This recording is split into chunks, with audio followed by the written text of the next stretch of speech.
All right, welcome back to the channel. So, man, I knew this was too good to be true.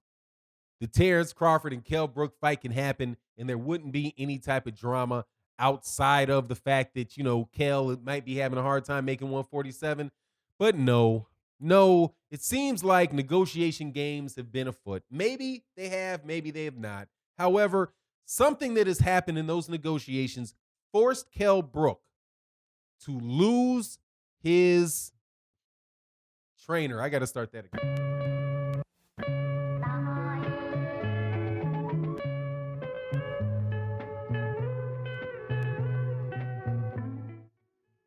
All right, welcome back to the channel. So it seems like Terence Crawford and Kell Brook is not going to be a completely clean fight.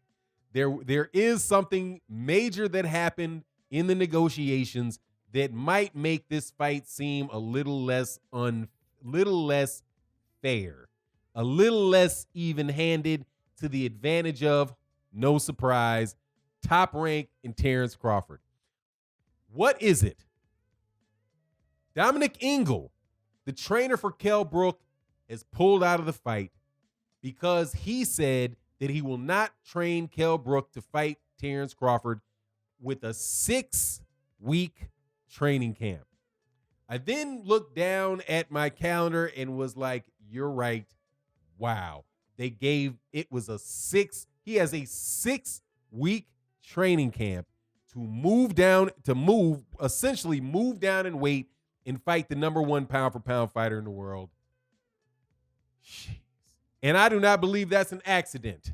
But let's talk about it in this video.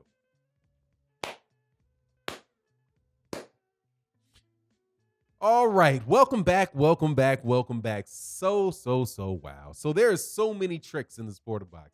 Like, the more I watch boxing, it seems like every day I'm finding some little thing, noticing some little thing, learning some little thing that educates me on how many ways you can try to gain an unfair advantage in a boxing match.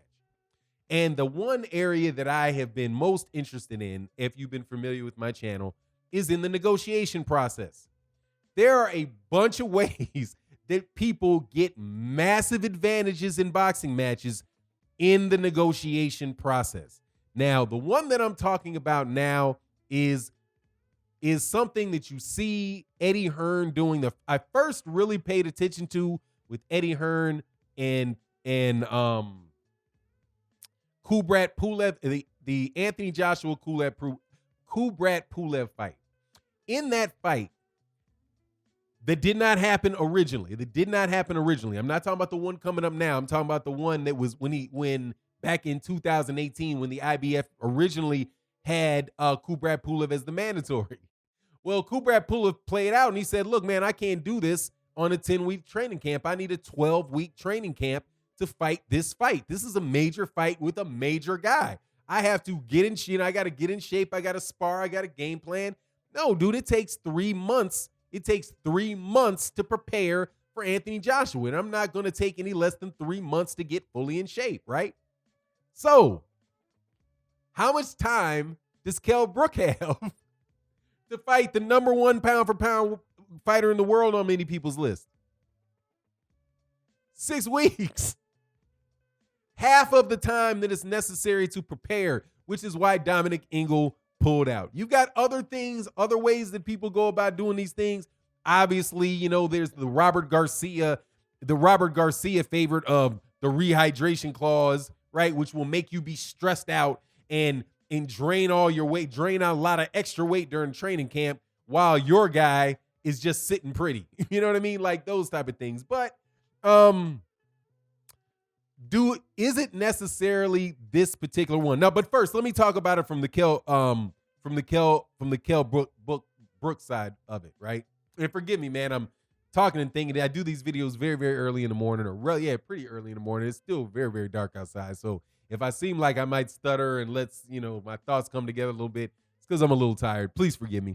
But Kell Brook is a very dangerous fight. Now, why would they do that? Kell Brook is a very dangerous fighter for a fight for Terence Crawford. For sure. He's his He's his biggest fight of his career so far. He's the biggest fight of his career so far for Terence Crawford as far as the competition level. But why would Kell Brook do it? And like in what situation would, like, you could say, well, that's up to Kell Brook. That's up to Kell Brook. Kell Brook doesn't have to accept that. That's true. Kell Brook doesn't have to accept it. However, there is something called duress. You know, there is something called desperation and last chances. And you'd be surprised at what people will do when they need to get more $1 million paydays. You'd be surprised with a fighter like Kell Brook who can't get a fight with the fight that should definitely have been made, easy fight to make, Amir Khan, where Amir Khan won't fight him. So it's not like he has an option to do that. He's kind of an in-betweener between 154 and 147.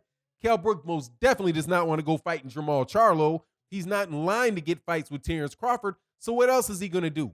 He's going to come make trips to the United States, get in the face of Terence Crawford and Errol Spence and try to make the fight. So that if he wins, then he will be back atop the welterweight division and back atop the welterweight, the boxing world. He'll have people in Sheffield happy about him, all of that. So for him, he's like, look, man, what else am I going to do? I got to take it. I got to do it. I'm going to do it however I can do it. And of course, Bob Arum and these guys know it. And they know that this guy is if everything is right with him, and everything may not be right with him, right? Because he had the two broken orbital bones, right? That were the reasons that were significantly contributed to the losses that he had. Now, people say that Kell Brook broke his eye socket against Gennady Golovkin, and that's true. But if he didn't break it, we don't know if that fight would have continued on if Gennady Golovkin would have caught him with something.